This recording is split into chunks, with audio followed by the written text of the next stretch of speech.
रीवा जिला न्यायालय के 14वें अपर सत्र न्यायाधीश श्री संतोष कुमार तिवारी ने विचाराधीन प्रकरण क्रमांक 168/2023 में आरोपी गणों को भारतीय दंड विधान की धारा 324 में 3 वर्ष का सश्रम कारावास और 2,000 रुपये का अर्थदंड तथा 323/34 में 6 माह का अतिरिक्त कारावास और 1,000 रुपये के अर्थदंड से दंडित किया है। अर्थदंड न चुकाने पर धारा 324 में 3 माह और धारा 323/34 में 1 माह अतिरिक्त कारावास भुगतना होगा। अभियोजन की ओर से पैरवी कर रहे अपर लोक अभियोजक शासकीय अधिवक्ता DN मिश्रा ने बताया कि घटना दिनांक 22 जून 2023 को ग्राम पुरास की है।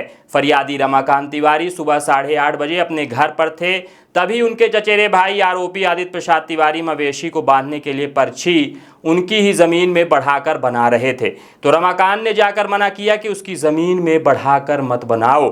तभी आरोपी आदित्य प्रसाद तिवारी और उनके तीनों लड़के फरियादी को गंदी गंदी गाली देते हुए मारपीट करने लगे। बीच बचाव करने आई उनकी पत्नी को भी आरोपियों ने पीटा। तब फरियादी थाना रायपुर कचुलियान में जाकर घटना की रिपोर्ट दर्ज कराई। पुलिस के द्वारा चालान न्यायिक मजिस्ट्रेट प्रथम श्रेणी रीवा श्री संजीव रहंगडाले के न्यायालय में पेश किया गया था। प्रकरण सत्र न्यायालय द्वारा विचारणीय होने से प्रकरण विचारण हेतु 14वें अपर सत्र न्यायाधीश श्री संतोष कुमार तिवारी के न्यायालय में उपार्पित होकर आया और इस पर अभियोजन द्वारा 10 साक्ष्यों का परीक्षण कराया गया, जिस पर आरोपी गणों के विरुद्ध धारा 324, 323/34 के अपराध में न्यायालय द्वारा दोष सिद्ध पाया गया। साथ ही न्यायालय ने इस प्रकरण में अर्थदंड की राशि आहतगण एवं फरियादी को 5-5 हजार रुपये देने के आदेश भी पारित किए हैं। ये थाना रायपुर कचुलियान का मामला है। थाना रायपुर कचुलियान के अंतर्गत एक गांव पुरास है। उस पुरास में आरोपी आदित्य प्रसाद तिवारी, पिता रामायण प्रसाद तिवारी, उम्र 52 वर्ष, उनका बच्चा सौरभ कुमार तिवारी, गौरव तिवारी, निखिल तिवारी और अभिषेक तिवारी, ये परिवार सहित गांव में रहते थे। और वहीं उनके बगल में चचेरा भाई रमाकांत तिवारी जी का मकान बना हुआ था और उनकी जमीन में आदित्य प्रसाद तिवारी जबरन जो है दिनांक 22/6/2023 को सुबह 8:30 बजे के लगभग वो जब अपने घर में था रमाकांत, तो आरोपी आदित्य तिवारी अपने बच्चों के साथ वहां पर पहुंचा और जबरदस्ती उसके घर में पर्ची बनाने लगा। तो जब पर्ची बनाने लगा तो फरियादी ने मना किया कि मेरे हिस्से की जमीन है, तो वो नहीं माने, बोले तुम्हारा हिस्सा यहाँ कहाँ है, तुम्हारा कोई हिस्सा नहीं है, और जबरदस्ती बनाने लगे। उसने मना किया तो उसको हंसिया से मारपीट किए, जिससे उसके सर में चोट लगी, उसके सीने में भी हंसिया से चोट लगी। वो बचाने के लिए जब गुहार मारा तो उसकी पत्नी विद्यावती दौड़कर आई बचाव करने के लिए, तो उसके साथ भी मारपीट किए। फिर उसका बच्चा भी बचाने के लिए आया, उसके साथ भी मारपीट किए।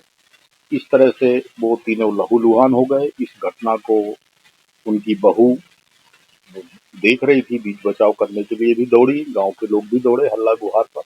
तो ये सभी लोग ये धमकी देते हुए वहां से चले गए कि आज तो बच गए हो और दोबारा हम लोग तुम्हें जान से खत्म कर देंगे।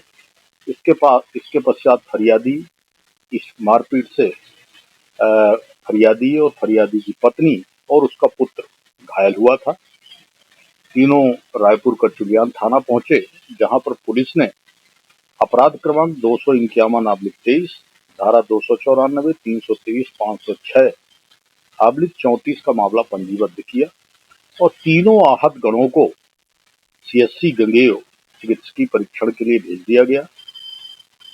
डॉक्टर रायपुर कचुलियान के द्वारा जब देखा गया तो चोट ज्यादा थी, तो आहत रमाकांत और उसकी पत्नी विद्यावती को संजय गांधी अस्पताल में रेफर कर दिया गया, जहां पर चिकित्सकों ने उसका चिकित्सकीय परीक्षण किया और चिकित्सक के लिखे जाने पर इसमें धारा 324, 326 का इजाफा किया गया और इस मामले की पुलिस ने पूरी विवेचना की और विवेचना करने के पश्चात ये मामला न्यायालय में पेश किया गया और विवेचना पूर्ण होने पर श्री संजीव कुमार रहंगडाले न्यायिक मजिस्ट्रेट प्रथम श्रेणी के न्यायालय में मामला पेश किया गया और फिर ये प्रकरण सत्र प्रकरण द्वारा विचारणीय होने से ये सेशन में आया, जिसका प्रकरण क्रमांक 168/23 बना।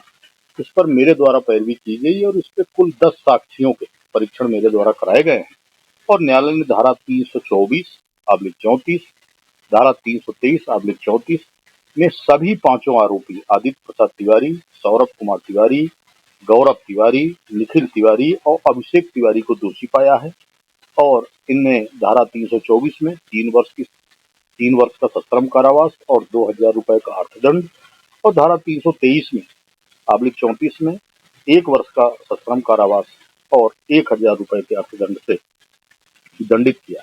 घटना कौन सी वर्ष की? घटना वर्ष 2023 की है।